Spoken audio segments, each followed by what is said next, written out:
एक बार की बात है, एक गांव में एक किसान अपने परिवार के साथ रहता था। किसान का नाम सोहन और उसकी बीवी गीता और अपने बच्चे सोनू के साथ वह गांव में बहुत खुशी खुशी से रहते थे और अपना अच्छा समय एक साथ बिता रहे थे। गांव में ही उनका एक सुंदर सा घर भी था, जहां पर ये सभी लोग आपस में मिलजुल कर रहते थे।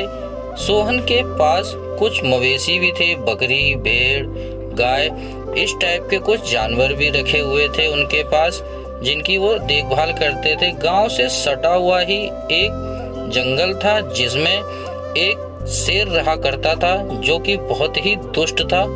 रोज की तरह सोहन अपने खेतों पर अपने बैलों के साथ काम करने के लिए चला जाता है।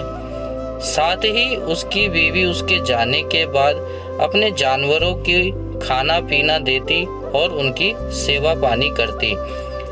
जंगल में शेर बहुत ही भूखा और बहुत ही दुष्ट टाइप का था।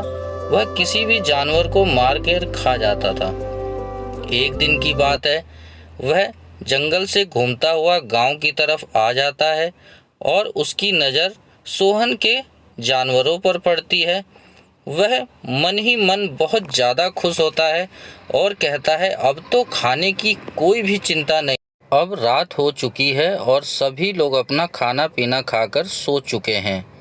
अगली सुबह उठते ही डेली के कामों में सभी लोग लग जाते हैं। अचानक गीता देखती है कि उसके सभी जानवरों में से एक भेड़ कम है और वह परेशान होने लगती है। वह अपने पति से कहती है कि आज सुबह मैं जब अपने जानवरों को खाना डालने के लिए गई थी तो मैंने देखा कि हमारी भेड़ों में से एक भेड़ कम है और मैं बहुत घबरा गई।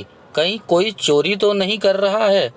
फिर सोहन कहता है, भेड़ कहीं इधर उधर घास चरने गई होगी, तुम परेशान मत हो, थोड़ी देर में ही आ जाएगी। और ऐसा कहकर सोहन अपने काम पे चला जाता है।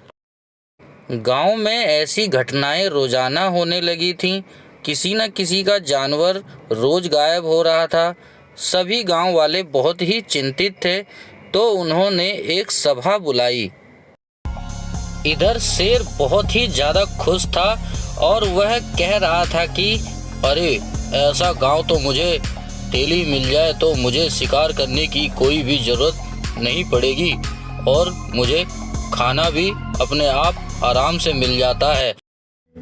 एक रात सभी गांव वाले पेड़ के नीचे छुपकर देखते हैं कि आखिर ऐसा क्यों हो रहा है।